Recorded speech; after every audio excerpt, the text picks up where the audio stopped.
इसलिए मैं हमेशा जनता की आवाज बन के जनता का आवाज बनता रहा हूं और जनता को जो सम्मानित जनता है उसी के सेवा में अपना जीवन समर्पित करना चाहता हूं और करता हूं, क्योंकि मैं ना पैसे का लोभी हूं और ना पैसा से प्यार है। मुझे जनता से प्यार है और जनता के दिलों में राज करने का राजन का राज है।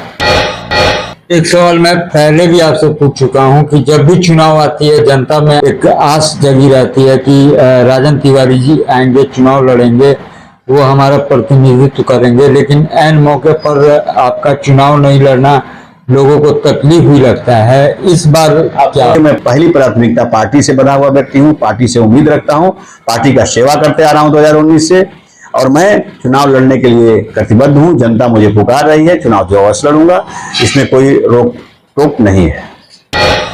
सबसे सटीक विश्वसनीय तरीके से जिम्मेदारी निभाना, निडर हो, आपके लिए सिस्टम से भिड़ जाना, आपके हर मुद्दे को मजबूती से उठाना, खबर को सिर्फ बताना नहीं उसकी तह तक जाना, समाज के हित में समाज को आईना दिखाना, आपके और सरकार के बीच सेतु बन जाना। इस समय हमारे साथ मौजूद हैं गोविंदगंज से पूर्व विधायक के साथ साथ अभी वर्तमान में भाजपा नेता राजन तिवारी जी। राजन तिवारी जी की बात अगर करें तो ये किसी परिचय के मोहताज नहीं है, और अगर इनकी शख्सियत की बात करें तो लोग थाना हो या सरकारी कार्यालय हो वहां अपनी फरियाद लेकर जाने के बजाय राजन तिवारी जी के पास अपनी फरियाद लेकर आते हैं। तो राजन तिवारी जी, आखिर वजह क्या है कि लोग अपनी समस्याओं को लेकर थाना सरकारी कार्यालयों में जाने के बजाय आपके पास फरियाद लेकर आते हैं? देखिए, थाना, पुलिस, कोर्ट, कानून, ये सब का अपना एक दायरा है, और उस दायरे में जो भी आता है तो पहले तो उस दायरे को लोग भली भांति से सुनते हैं। जो प्रभारी हो, एसपी साहब हो, डीएम साहब हो या और भी कोई अधिकारी गण हो, एसडीओ हो, तो जन समस्या को नहीं सुनता है। तो मेरे पास अगर कोई फरियादी लेके आता है, अगर सत्य बात होता है, अगर बातों में दम है, तो मैं तुरंत उन लोगों से बात करता हूं और काम करने के लिए उनको प्रेरित करता हूं। और अगर वो आनाकानी करते हैं, चाहे कोई बात ऐसा करते हैं कि नहीं यह काम ऐसे नहीं होगा, वैसे नहीं होगा, मैं टालने का बात करते हैं, तब मैं उनको झाड़ भी लगाता हूं और संभवतः वो लोग मेरी बात मान जाते हैं और मेरा काम करते हैं, और जितने फरियादी हैं वो खुश होकर जाते हैं। आज तक तो मैंने जिसकी भी पैरवी की है, पहली तो बात मैं कि लीगल पैरवी नहीं करता, लीगल पैरवी मैं करता हूं, और लीगल पैरवी करता हूं इसलिए मेरी बात अधिकारी भी सुनते हैं, और मैं अधिकारियों के साथ साथ जो जनता जनार्दन है उनका भी मान सम्मान मैं उनसे रखवाता हूं और रखता भी हूं, और सबका मैं सम्मान करता हूं। राजन तिवारी, 2025 का जो विधानसभा चुनाव होना है, अभी से उसकी तैयारियां शुरू हो गई हैं। जो चुनावी दंगल है वो सजना शुरू हो गया है। जो प्रत्याशी हैं, जनसुराज की क्या हैं, कांग्रेस की क्या हैं, जदयू की क्या हैं, भाजपा की क्या हैं, सभी लोग मतलब साम दाम दंड भेद का इस्तेमाल करके टिकट की फिराक में हैं, चुनाव लड़ने की फिराक में जगह जगह पोस्टर लग रहे हैं। लेकिन आपका इस बार क्या स्टैंड होगा चुनाव लड़ने के लिए? देखिए, मैं पहली बार बता दूं, मैं पोस्टर वाला नेता नहीं, मैं जनता के दिलों में राज करता हूं, जनता मेरे दिल में रहती है और मैं एक जनसेवक हूं।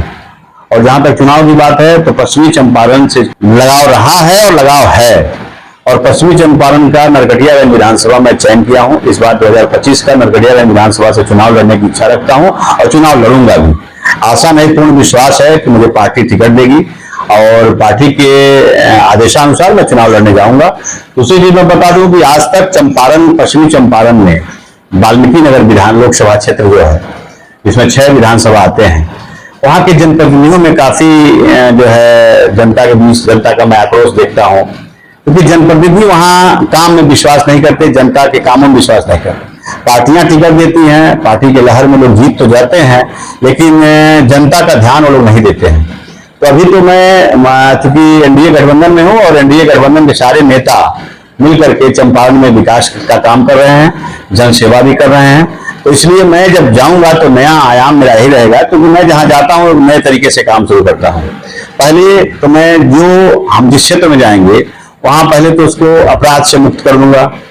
कोई भी अपराधी उस क्षेत्र में अगर दिखेगा तो या तो भाग जाए, क्षेत्र छोड़ दे, या तो पलायन कर जाए वहां से, नहीं तो अपराध छोड़ दे। तो दूसरी चीज, मैं व्यवसायी वर्ग का बहुत मजबूती से साथ देता हूं।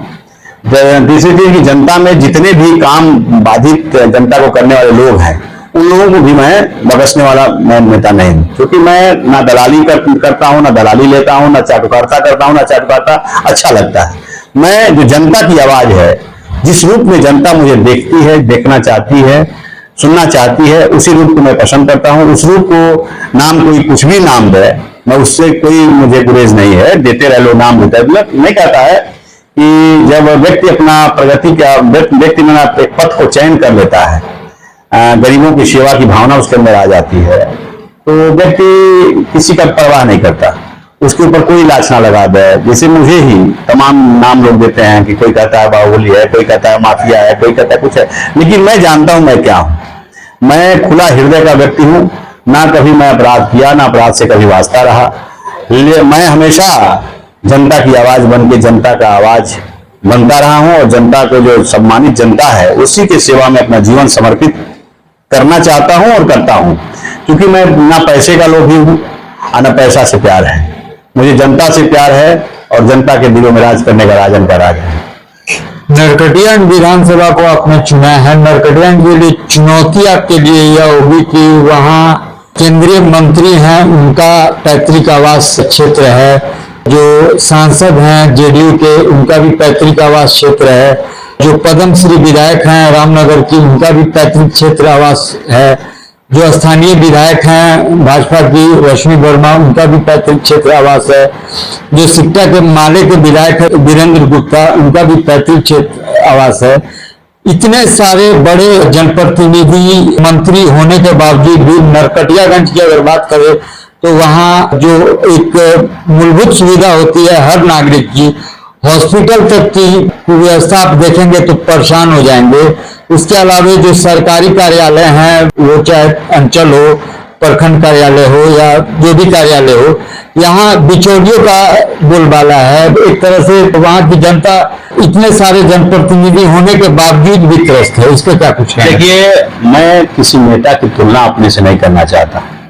मुझे जब वहां की जनता चुनेगी और मेरे कामों को देखेगी, मैं तो अगर झूठ बोल के जाऊंगा तो 5 ही वर्ष ना, 5 वर्ष के बाद जनता फिर तो हमको वहां से भगा देगी। इसलिए मैं अपने काम पे विश्वास करता हूं और मैं किसी जनप्रतिनिधि का बात नहीं। चलिए सुनील जी हैं, वो भी हमारे गठबंधन के हैं, सतीश जी हमारे छोटे भाई हैं, केंद्रीय मंत्री हैं, उनको भारत सरकार का जिम्मा है और उनको खाली नरकटियागंज से थोड़ी मतलब है, उनको पूरे देश से मतलब है। तो सतीश जी अपना काम कर रहे हैं, सतीश जी से भी क्या लेना देना है भाई, वो अपना काम कर रहे हैं और वो भी अपना अच्छा काम करते हैं। और जितने नेता और भी आप लोगों ने नाम लिया है, मैं किसी से अपनी तुलना नहीं करता। मैं क्या हूं मुझे जनता देखती है, मेरी पहचान क्या है वो जनता भली भांति समझती है। मैं अपने कामों में विश्वास करता हूं, जनता के सेवा में विश्वास करता हूं और जनता की आवाज हूं। बस यही राजन की पहचान है।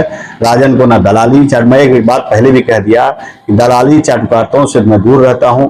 रुपया पैसे का मुझे लोभ लालच नहीं है, इसलिए मैं किसी से अपनी तुलना नहीं करता। मैं अपने पथ को चयन कर लिया हूं, जीऊंगा जनता के लिए, जीऊंगा सम्मानित जो जनता हमारी है उन्हीं के लिए, और मरूंगा तो भी उन्हीं के लिए।